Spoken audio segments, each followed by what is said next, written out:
Jangan beli GPU bekas mining, cepet rusak. Emang ya?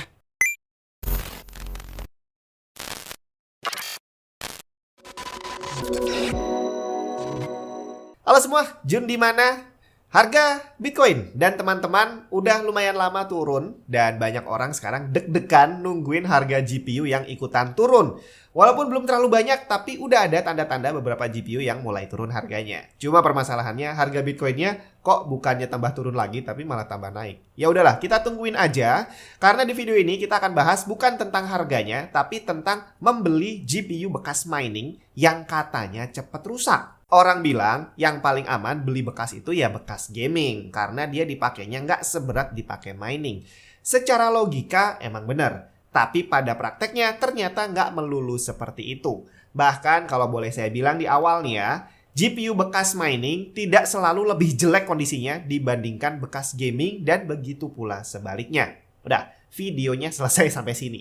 Kalau pengen tahu detailnya, lanjutin nontonnya. Nggak semua gamer tahu cara menggunakan GPU yang benar. Banyak yang bener-bener asal tabrak, asal pasang, asal pakai. Dan hal ini menyebabkan tidak semua GPU yang dipakai gaming kondisinya baik. Contoh penggunaan yang kurang bagus itu adalah kamu pakai ngegame tapi kamu nggak mengontrol temperaturnya. Akhirnya overheat.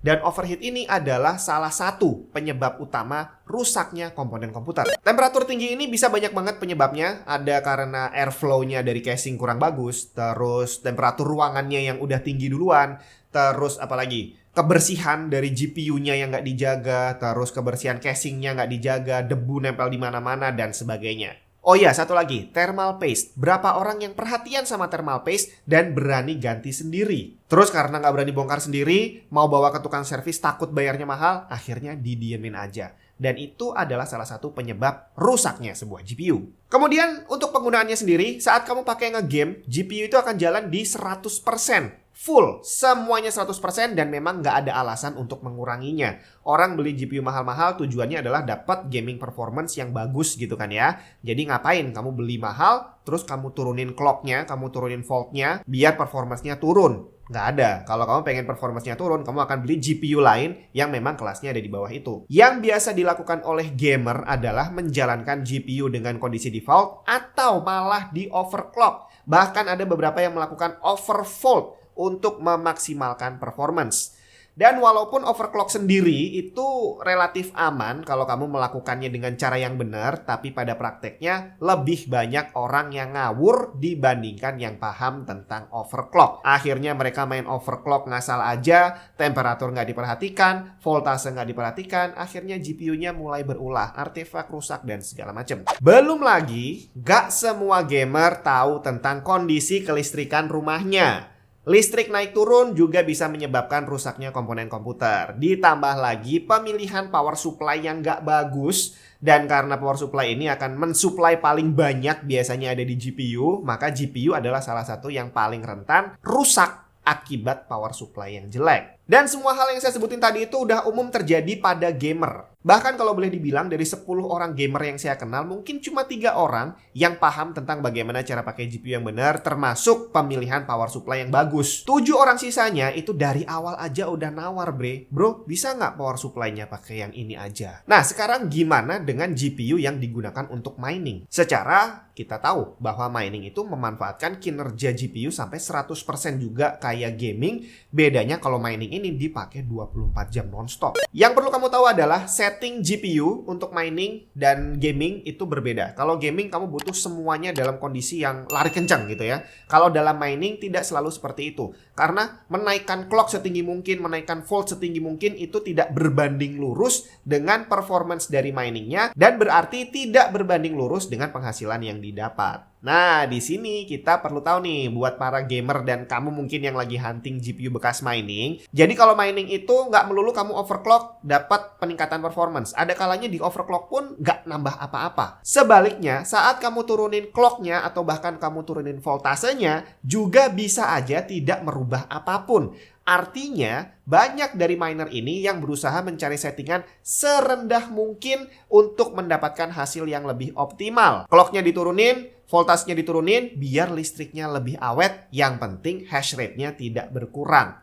Untuk beberapa koin gitu ya, itu memang butuh ada melakukan overclock dan segala macam. Dan ini settingnya beda-beda tergantung koinnya. Tapi pada intinya, miner itu akan berusaha untuk menurunkan setting serendah mungkin untuk bisa mendapatkan profit setinggi mungkin. Jadi walaupun nanti GPU-nya dijalankan 100%, tapi pada aktualnya dia jalan bukan 100% dibandingkan dengan GPU yang digunakan untuk gaming. Jadi semisal nih, kamu pakai GPU-nya untuk gaming, itu dia dengan gampang akan menyentuh temperatur 80 atau 85 derajat Celcius dengan konsumsi daya listrik mencapai 180 watt misalkan. Tapi kalau dipakai mining, GPU yang sama ini temperaturnya diatur hanya di kisaran mungkin 60-an derajat Celcius dan bisa diatur hingga power consumption-nya cuma 80 watt. Bedanya sejauh itu, bre.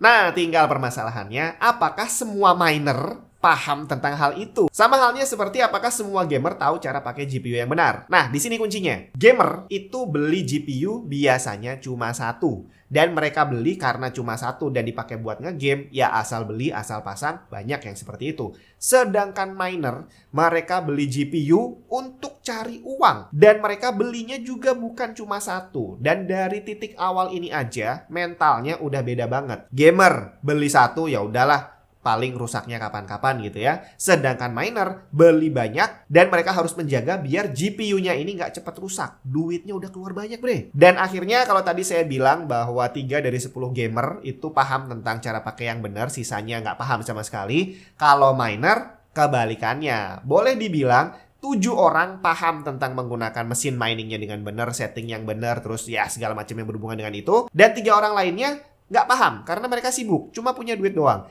Tapi karena mereka nggak paham, bukan berarti mereka pasangnya dengan ngasal. Mereka tahu bahwa itu adalah mesin uang, mereka tahu bahwa udah keluar duit banyak banget, akhirnya mereka nggak segan-segan untuk bayar orang lain untuk jagain mesinnya biar awet. Bahkan soal power supply, miner nggak akan tawar-menawar, bre. Kalau gamer tadi nawar bukan cuma kualitas power supply-nya, tapi juga kapasitasnya. Jadi udah disebutin bahwa GPU ini butuh 600 watt. Ada yang nanya, kayaknya 450 cukup deh.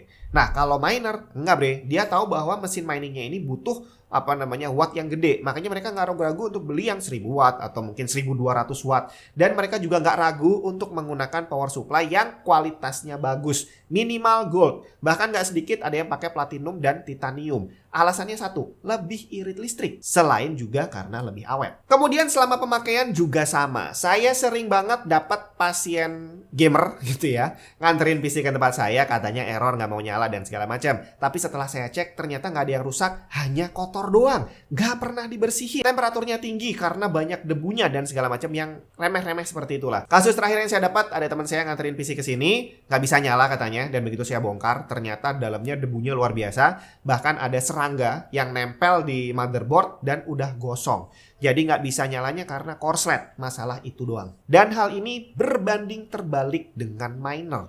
Tadi di awal kita udah bilang bahwa miner itu sadar bahwa itu adalah aset yang harus dijaga. Otomatis kebersihan adalah satu hal yang terus dijaga oleh miner. Mereka akan rutin bersihin, bahkan nggak sedikit yang rutin mengganti thermal paste. Bandingin sama gamer yang masih ragu enaknya diganti atau enggak ya. Tapi itu kan cuma teori. Pada prakteknya tetap aja GPU-nya dipakai 100% dan pasti bakal cepat rusak. Ya, saya nggak bisa membantah iya atau enggak. Tapi kita bisa lihat aja yang terjadi di pasaran. Cek marketplace. Cari orang yang jual GTX seri 10 dan RX seri 500 bahkan seri 400 itu masih banyak banget dan harganya juga masih mahal.